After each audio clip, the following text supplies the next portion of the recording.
218 a.C. El comandante cartaginés Aníbal cruza los Alpes hacia Italia con su ejército y elefantes de guerra. Aníbal destruye las legiones romanas en batalla tras batalla. Y en el año 216 a.C., en la batalla de Canas, rodea al ejército romano y en un solo día aniquila a 50,000 soldados. En todas estas batallas, Roma pierde 90,000 hombres muertos. El dolor llega a cada hogar romano. En la ciudad cunde el pánico. Prácticamente no queda ejército. Los aliados se pasan al lado de Aníbal. Pero 14 años después, serán ya los cartagineses quienes pedirán la paz. Y medio siglo más tarde, Cartago será arrasada hasta los cimientos. Tras la caída de Cartago, Roma ya no tendrá rivales iguales. Extenderá sus manos hacia otros estados y en 2 siglos construirá un imperio desde el Atlántico hasta el Éufrates, desde Escocia hasta el Sahara. ¿Cómo fue posible todo esto? De eso trata el video de hoy. Cuando la noticia de Canas llegó a Roma, la ciudad quedó en shock. Las mujeres se agolpaban en las puertas de la ciudad, esperando ver a alguien con vida entre los que regresaban. El dolor afectó prácticamente a todas las familias romanas. El pánico era tal que los historiadores antiguos escribieron que nunca antes, en toda la historia de Roma, había habido tanto miedo y confusión dentro de sus murallas. Todos estaban convencidos de que Aníbal ya marchaba hacia Roma. Circulaban rumores de que parte de la noble juventud planeaba abandonar Italia. Los romanos creían que los dioses les habían dado la espalda. Los sacerdotes abrieron los libros sibilinos, una antigua colección de profecías que solo se utilizaba en momentos de extremo peligro. Los libros exigieron sacrificios humanos, una práctica que los propios romanos consideraban bárbara. Enterraron vivos a 2 galos y a 2 griegos. El Senado también envió una embajada a Grecia, a Delfos, al famoso oráculo de Apolo, el más prestigioso del mundo antiguo, cuyas profecías habían sido escuchadas durante siglos por reyes y estados enteros. El templo de Apolo se alzaba sobre una falla geológica. En lo profundo del santuario, una sacerdotisa, una mujer anciana vestida como una joven, se sentaba sobre una grieta, inhalaba los gases que emanaban de la tierra y entraba en trance. Se creía que a través de ella hablaba el propio Apolo. Investigaciones modernas han detectado etileno en esos gases, una sustancia que provoca euforia y trance. La profecía fue leída en el Senado. El oráculo indicó a qué dioses rezar y qué rituales realizar, y exigió que, tras la victoria, Roma enviara a Delfos parte del botín como ofrenda a Apolo. Roma cumplió todo al pie de la letra, y más tarde incluso instituyó juegos en honor a Apolo, los famosos Juegos Apolíneos. Pero Aníbal decidió no marchar sobre Roma. No tenía máquinas de asedio ni hombres suficientes para un sitio prolongado de una ciudad tan enorme. La estrategia de Aníbal era otra: separar a los aliados itálicos de Roma y obligarla a firmar la paz, forzarla a devolver Sicilia, Cerdeña y Córcega a Cartago, pagar una enorme indemnización y, lo más importante, reconocer sus derechos sobre Hispania. Precisamente, Hispania era el corazón del imperio cartaginés. Allí estaban las minas de plata que financiaban el ejército. Allí se reclutaban los mejores soldados. Como había hecho durante toda la guerra, Aníbal liberó a los prisioneros aliados de Roma. Esperaba que sus pueblos renegaran de Roma y se pasaran a su lado. Al fin y al cabo, eran esos pueblos los que proporcionaban a Roma la mitad de su fuerza: soldados, dinero y territorios.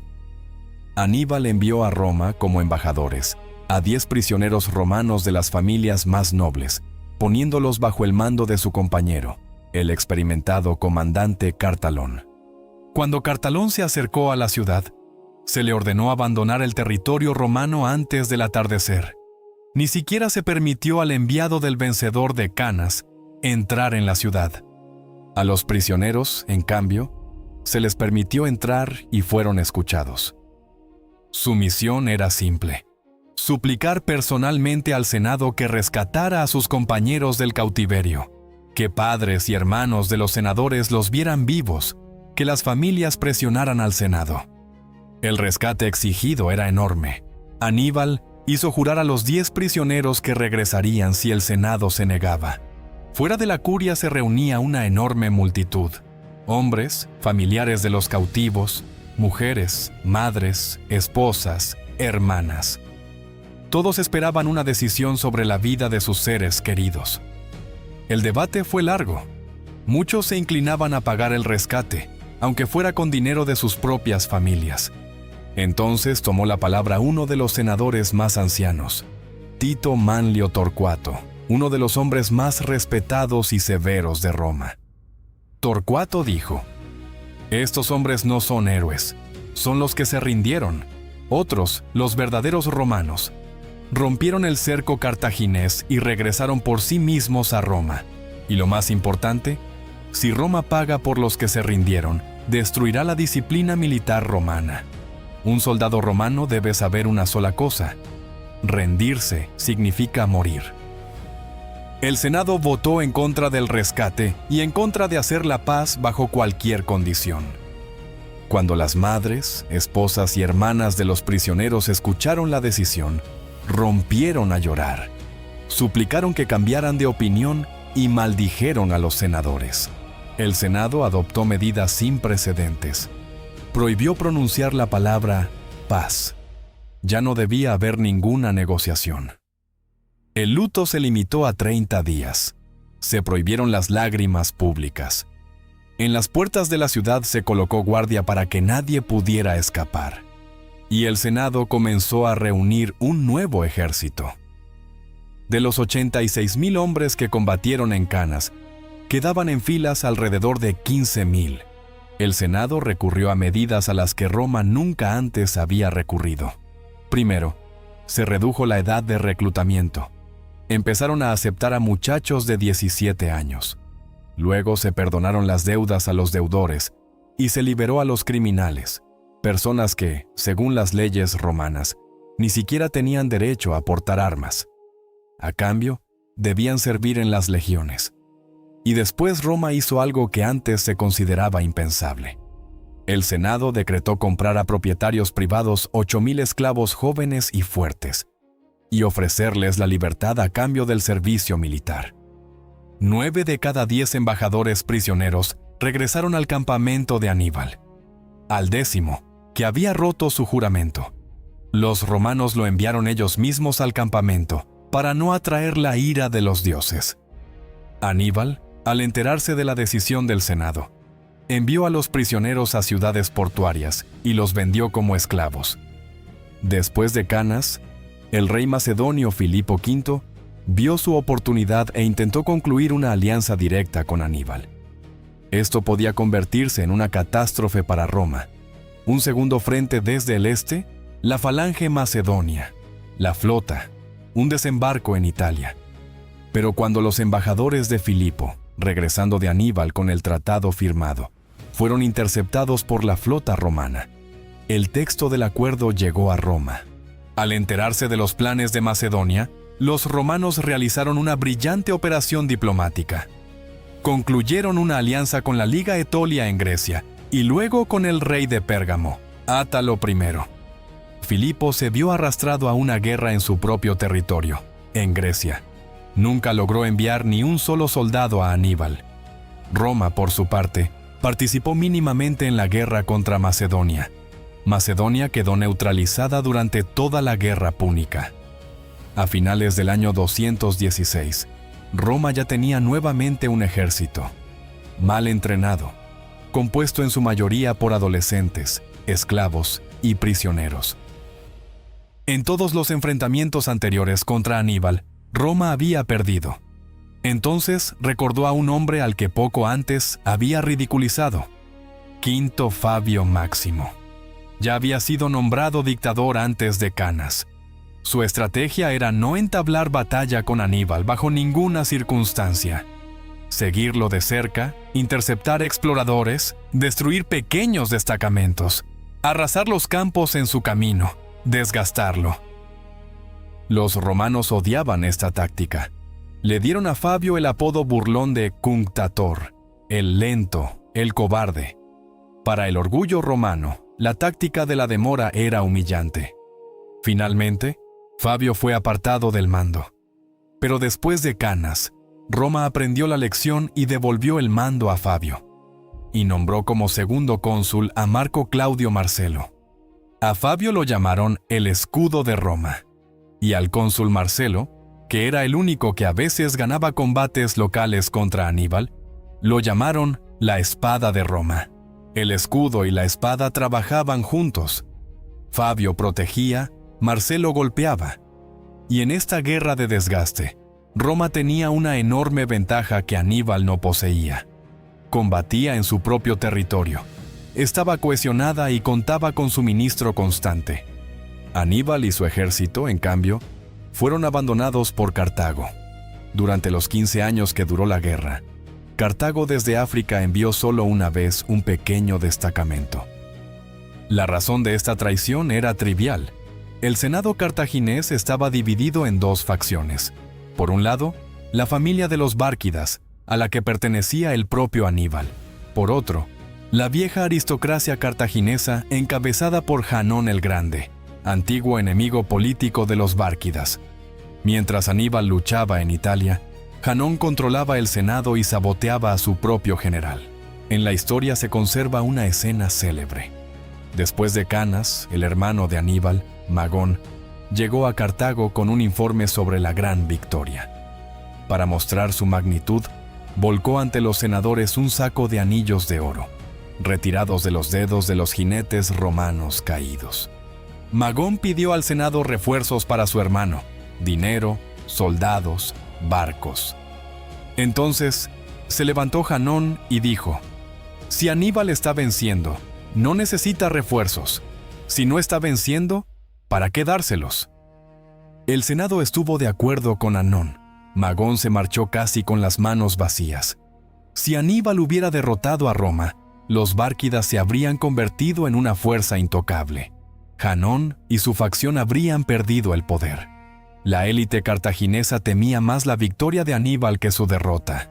Tras Canas, Aníbal se establece en el sur de Italia, donde más ciudades se habían separado de Roma. Roma no entra en enfrentamientos directos con él, decide actuar de otro modo: recuperar a los aliados de Aníbal uno por uno. El primer objetivo de Roma fue Siracusa, la ciudad más grande y rica de Sicilia, una auténtica metrópoli con unos 200,000 habitantes. Aníbal no podía ayudar a Sicilia, no tenía flota. En el año 213 a.C., Roma envió a Marco Claudio Marcelo, el Espada de Roma. Tenía unos 40,000 soldados y una flota de 60 quinquerremes, pesados buques de guerra con 5 filas de remos. El plan era atacar simultáneamente desde dos lados. El ejército terrestre golpearía las murallas desde tierra, mientras la flota asaltaría las defensas marítimas desde el puerto. Y aquí entra en la historia Arquímedes. En el momento del asedio tenía unos 75 años.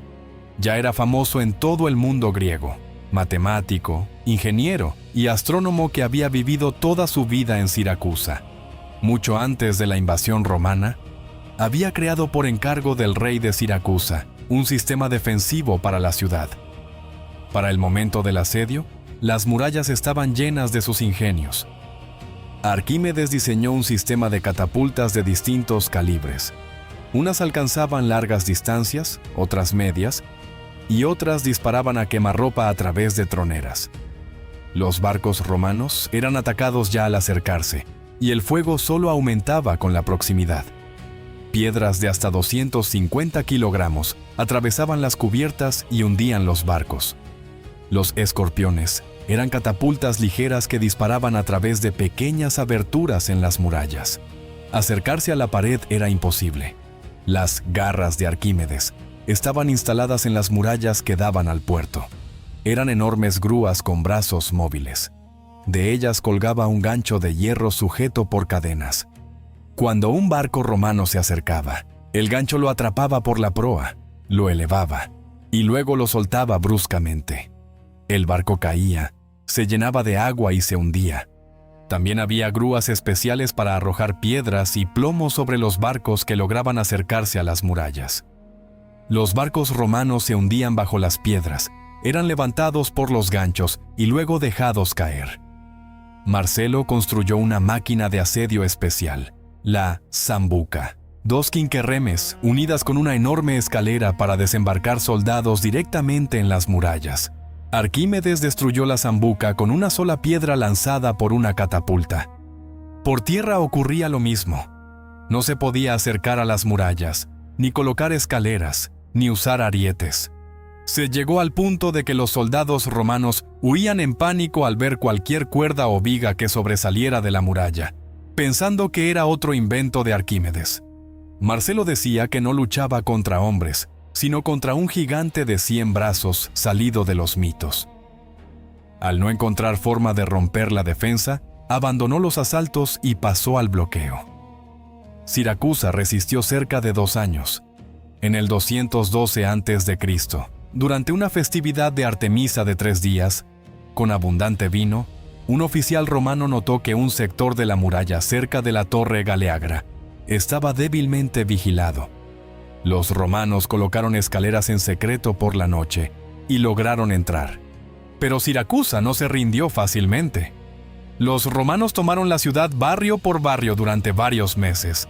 La última fortaleza, la isla de Ortigia, cayó solo tras la traición de uno de sus defensores. La ciudad fue saqueada. Parte de la población fue asesinada y otra parte vendida como esclavos. Marcelo dio una orden especial: capturar a Arquímedes con vida. Pero la orden no se cumplió. Según la leyenda, Arquímedes estaba sentado en el suelo dibujando figuras geométricas. Un soldado romano se le acercó y le ordenó que fuera con Marcelo. Arquímedes respondió que iría en cuanto terminara su demostración. El soldado se enfureció y lo atravesó con su espada. Fuentes posteriores añaden una frase que se hizo célebre: «No toques mis círculos». Al enterarse de la muerte de Arquímedes, Marcelo ordenó enterrarlo con honores y buscó a sus familiares para ponerlos bajo su protección. En la tumba de Arquímedes, según su testamento, se grabó un cilindro inscrito en una esfera, su descubrimiento matemático favorito.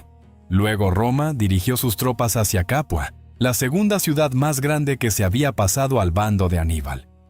En el año 212, ambos cónsules romanos llevaron 8 legiones, 4 romanas y 4 aliadas, hasta las murallas de Capua, y comenzaron el asedio. Aníbal acudió en ayuda de su aliado. El plan era típico de su estilo, un ataque clásico por 2 flancos. Aníbal atacaría a los romanos desde fuera, mientras la caballería capuana saldría de la ciudad para golpear a los romanos por la retaguardia.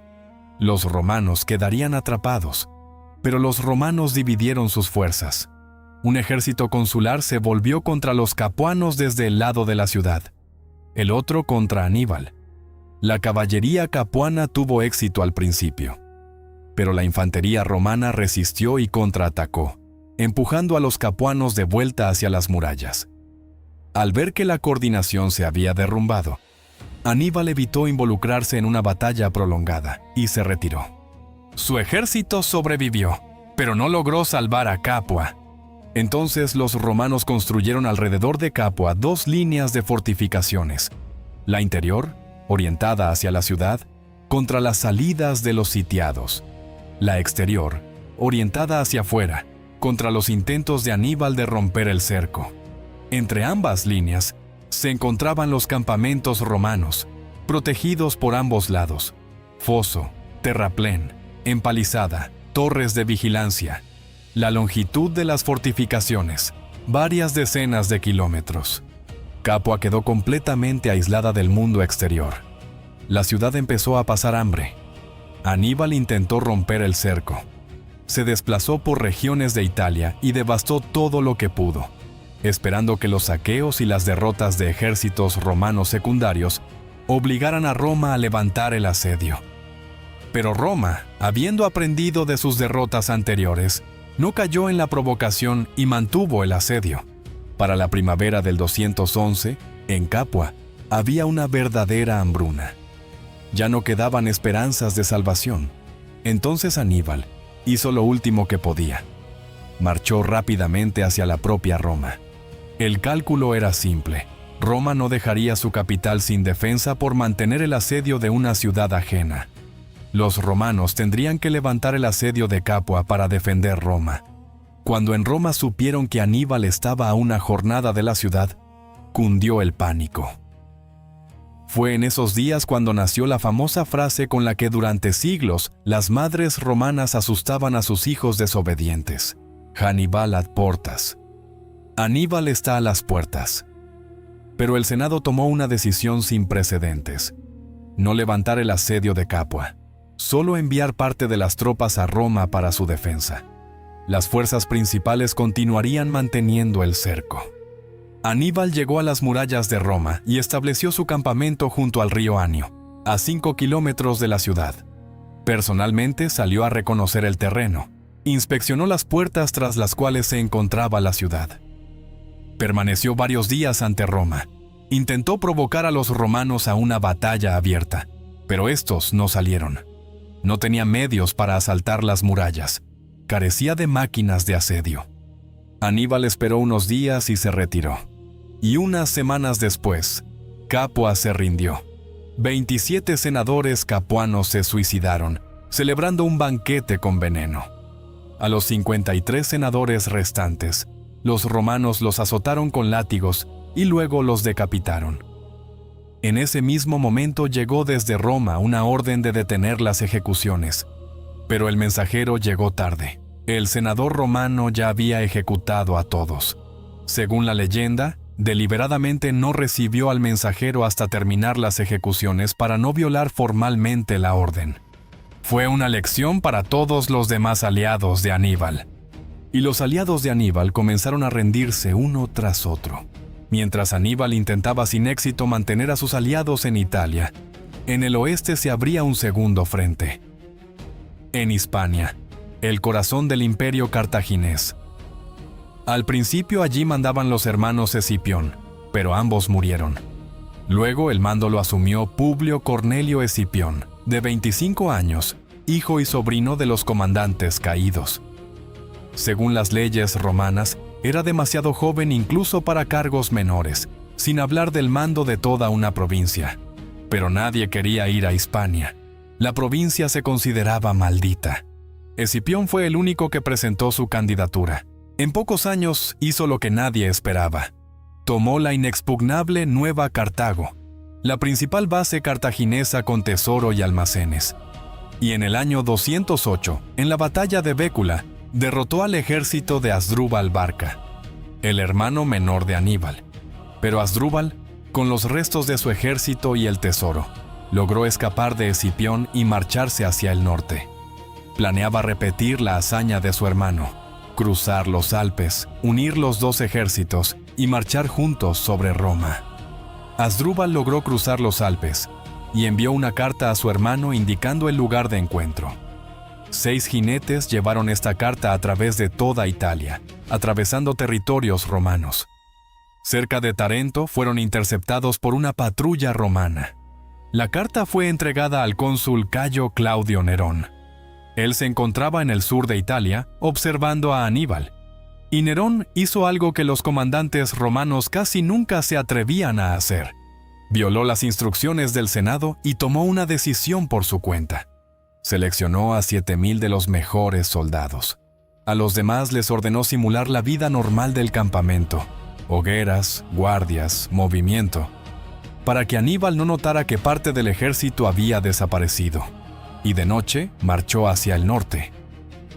Durante 7 días, Nerón avanzó en una marcha secreta, más de 400 kilómetros, moviéndose solo de noche y evitando los asentamientos.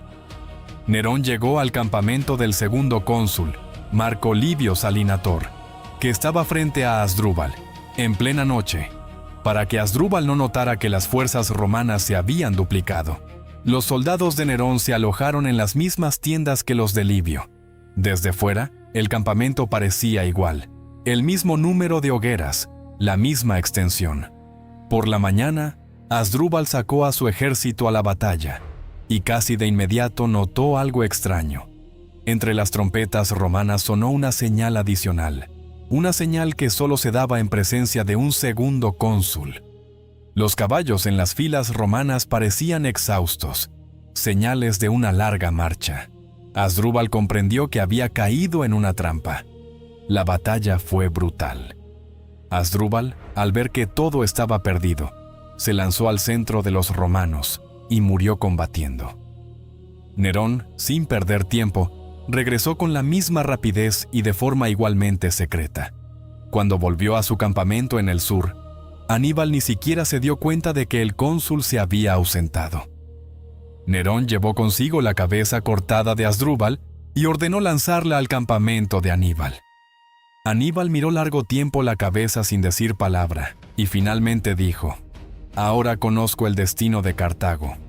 Sin recibir refuerzos de Cartago y sin lograr unir su ejército con el de su hermano, Aníbal se retiró al extremo sur de Italia, a Brutio, una región montañosa en la punta de la península itálica.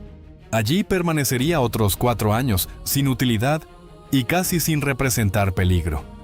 Y al año siguiente, en 206, Escipión conquistó completamente Hispania. Hispania quedó definitivamente perdida para Cartago. En el año 205 a.C., Escipión regresó a Roma y propuso al Senado algo impensable. Mientras Aníbal aún permanecía en Italia, desembarcar en África y atacar directamente a Cartago. La lógica era simple.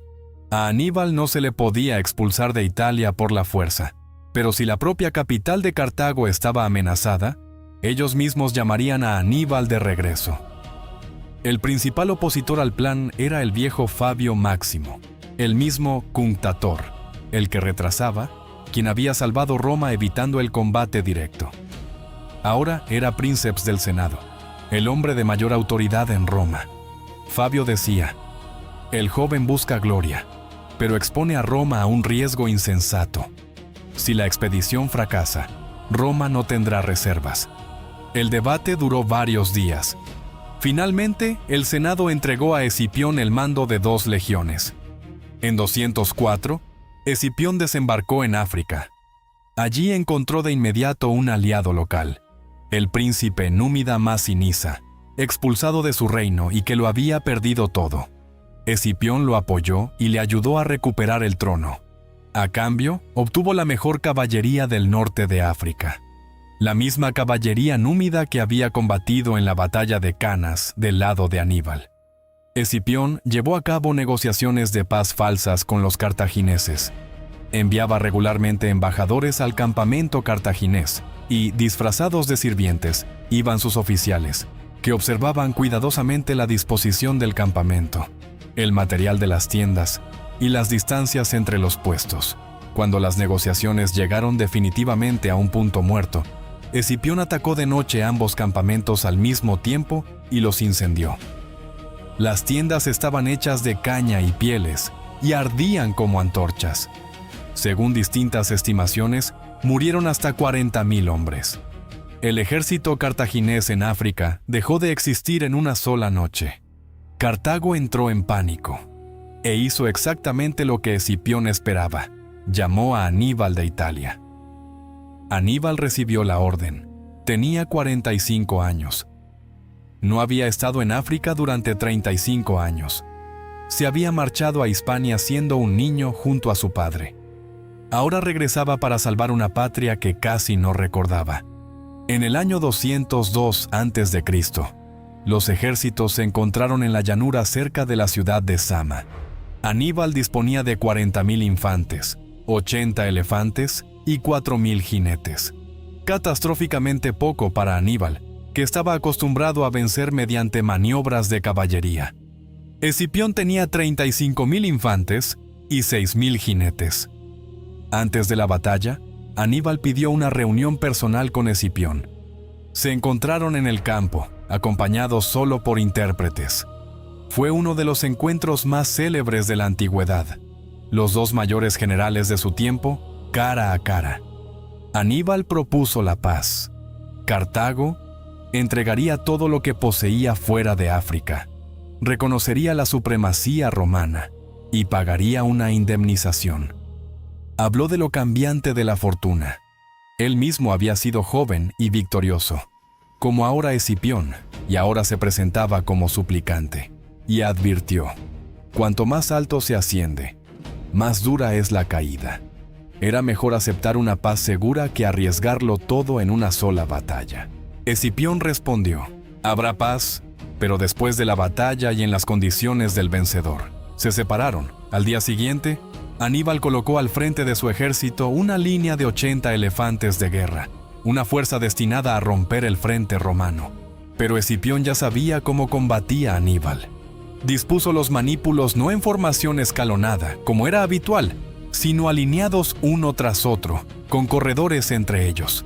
Así, entre las columnas de manípulos, se formaron pasillos continuos que iban desde la primera línea hasta la retaguardia romana. Sin embargo, al inicio de la batalla, estos corredores no eran visibles para los cartagineses. Escipión colocó en ellos a los vélites, infantería ligera armada con jabalinas. Los vélites llenaron los espacios y se situaron delante o dentro de los corredores, creando la apariencia de un frente continuo.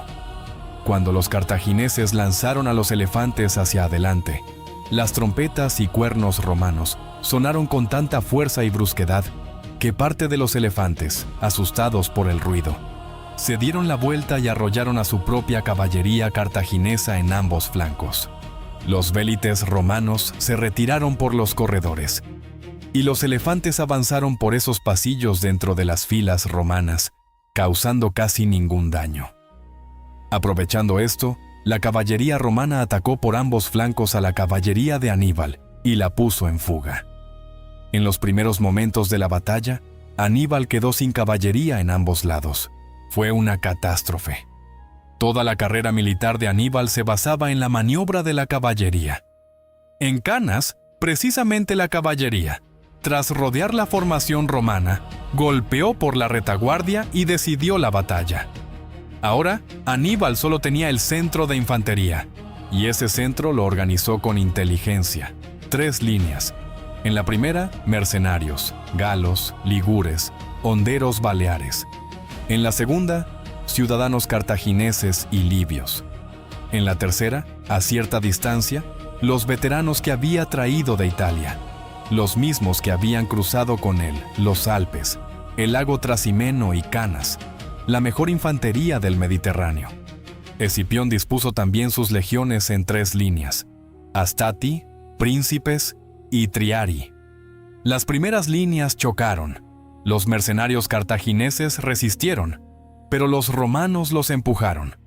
Entonces los mercenarios en retirada intentaron refugiarse detrás de la segunda línea, tras los ciudadanos cartagineses, pero estos no los dejaron pasar. Las fuentes dicen que entre las 2 líneas cartaginesas comenzó una matanza. Los mercenarios creyeron que los suyos los traicionaban y volvieron sus armas contra la segunda línea. Los astati romanos los atacaban por la espalda. Parte de la primera línea logró reorganizarse en los flancos de la segunda línea. Cuando la primera línea de Aníbal fue completamente destruida, la segunda quedó tan debilitada que los romanos también la rompieron. Pero la tercera línea, los veteranos italianos de Aníbal, permanecía aparte y aún no había entrado en combate. Escipión detuvo el avance. El campo estaba cubierto de cuerpos y armas, y la formación romana se había desordenado persiguiendo a los que huían. No se podía atacar a los veteranos en ese estado. Escipión retiró a los Astati y reorganizó el ejército. Ahora las 3 líneas, Astati, Príncipes y Triari, se alinearon en una sola línea amplia frente a los veteranos de Aníbal. Numéricamente, los romanos ahora superaban al enemigo, pero frente a ellos estaban los mejores soldados que había visto aquella guerra. Las 2 líneas se enfrentaron cara a cara, infantería pesada contra infantería pesada. Y los veteranos de Aníbal resistieron mucho tiempo e incluso estuvieron cerca de cambiar el curso de la batalla, casi rompiendo la formación enemiga. Pero la batalla la decidió el regreso de la caballería romana. Habían perseguido y destruido a la caballería cartaginesa lejos del campo, y ahora regresaban. Cuando su caballería apareció en la retaguardia de los veteranos de Aníbal, todo estaba decidido. Fue la misma maniobra con la que Aníbal había ganado en Canas, solo que ahora se usó contra él mismo. Los veteranos fueron rodeados y casi completamente aniquilados en el lugar. 15,000 cartagineses murieron. 20,000 fueron hechos prisioneros. Los romanos perdieron alrededor de 5,000. El propio Aníbal, con un pequeño grupo de jinetes, logró romper el cerco y huyó a Cartago. Cuando entró en el Senado, dijo que era necesario pedir la paz en cualquier condición. Un senador comenzó a oponerse. Aníbal lo arrastró de la tribuna por la toga. Luego se disculpó. Dijo que había pasado demasiado tiempo en la guerra y se había desacostumbrado a la cortesía de las asambleas civiles. Cartago envió embajadores a Escipión. Las condiciones fueron duras. Cartago entregaba todos sus elefantes de guerra, pagaba una indemnización, reconocía a Masinisa como rey de toda Numidia y le devolvía todas las tierras que Cartago había arrebatado a los númidas. Renunciaba a todas sus posesiones fuera de África y, lo más importante, perdía el derecho a hacer la guerra sin el permiso de Roma, incluso dentro de sus propias fronteras. De gran potencia mediterránea, Cartago se convirtió en un pequeño estado africano, encajonado entre el mar y la Numidia de Masinisa, nuevo aliado de Roma, al que se entregaron todas las tierras en disputa. Cualquier conflicto fronterizo debía ahora resolverse a través de Roma. Escipión regresó a Roma en el año 201. Le organizaron un triunfo, uno de los más fastuosos que Roma había visto hasta entonces. El triunfo era la más alta distinción que Roma podía conceder a un hombre vivo. La procesión recorría toda la ciudad. A los lados se alineaban los habitantes. Los hombres vestían togas blancas festivas. Delante marchaban los trompeteros. Tras ellos, carros cargados de botín, plata, monedas en cofres, vajilla de oro, armas cartaginesas, armaduras. Se llevaban coronas que Escipión había recibido de tribus y ciudades aliadas, decenas de coronas de oro, cada una con una inscripción indicando su procedencia. Después avanzaban toros blancos destinados al sacrificio a Júpiter. Tras ellos, elefantes de guerra cartagineses. Detrás de los elefantes conducían a los prisioneros nobles. Delante del carro del triunfador marchaban los lictores. Y solo entonces aparecía él mismo. Escipión iba de pie en un carro triunfal tirado por 4 caballos blancos. Su rostro estaba pintado de rojo. Vestía una toga púrpura bordada con estrellas de oro. En la mano llevaba un cetro de marfil con un águila en la parte superior. En la cabeza, una corona de laurel. Detrás de él, en el mismo carro, un esclavo público sostenía sobre su cabeza una segunda corona, de oro, pesada.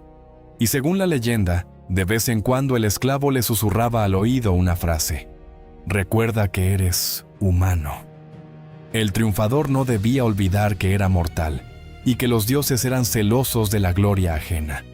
Detrás del carro marchaba su ejército. Los legionarios, completamente armados, con coronas en la cabeza, cantaban canciones triunfales tradicionales, a veces elogiosas, a veces burlonas hacia su propio comandante, para que los dioses no sintieran envidia. Al nombre de Escipión, el Senado añadió un sobrenombre honorífico: africano. Se convirtió en el primer romano cuyo nombre significaba todo un continente. El pueblo quería más. Le ofrecieron un consulado vitalicio, le ofrecieron una dictadura vitalicia. Escipión rechazó todo.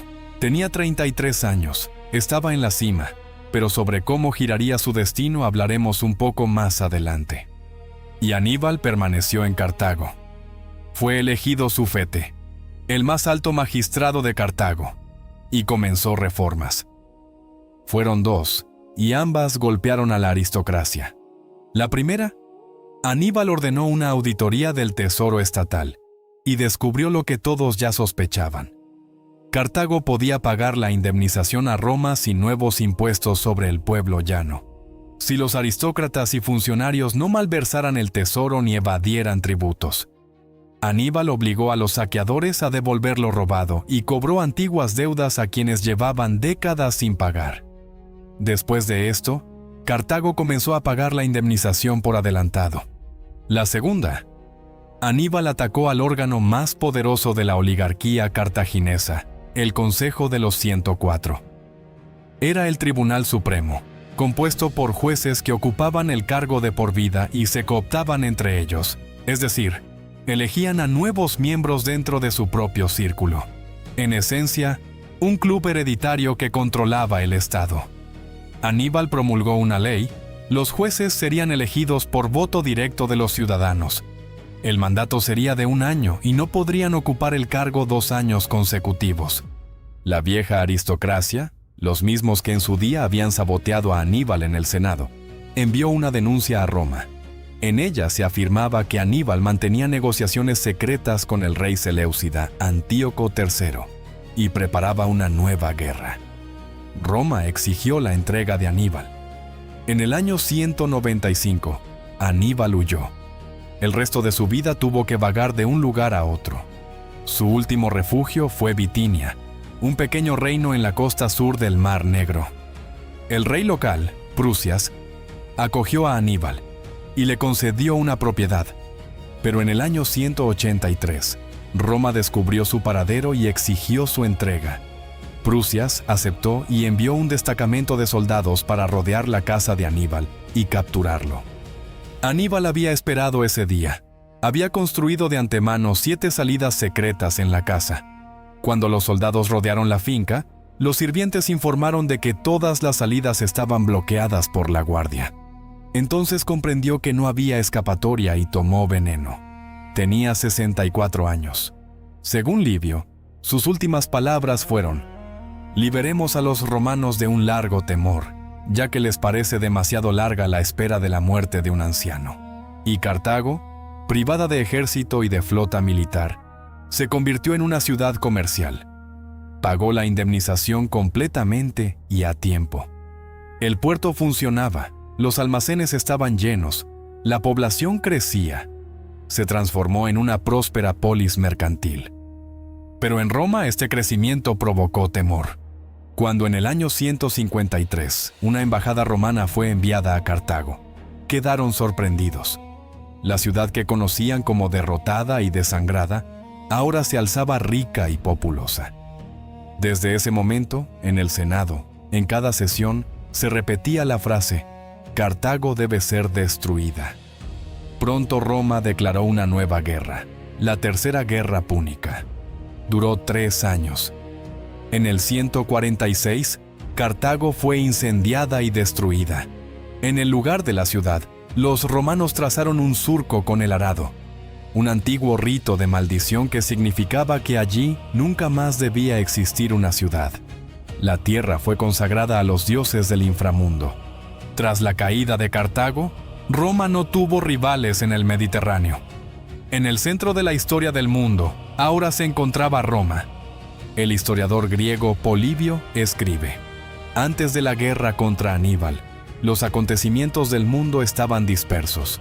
Después de esta guerra, la historia se volvió una, y todos los hilos convergen en Roma». Polibio comienza su Historia Universal precisamente con la guerra contra Aníbal. Según él, una nueva era empieza tras la victoria sobre Cartago. Y continúa: «Pues al vencer a los cartagineses, los romanos consideraron que habían realizado lo más importante y decisivo para la conquista de todo el mundo.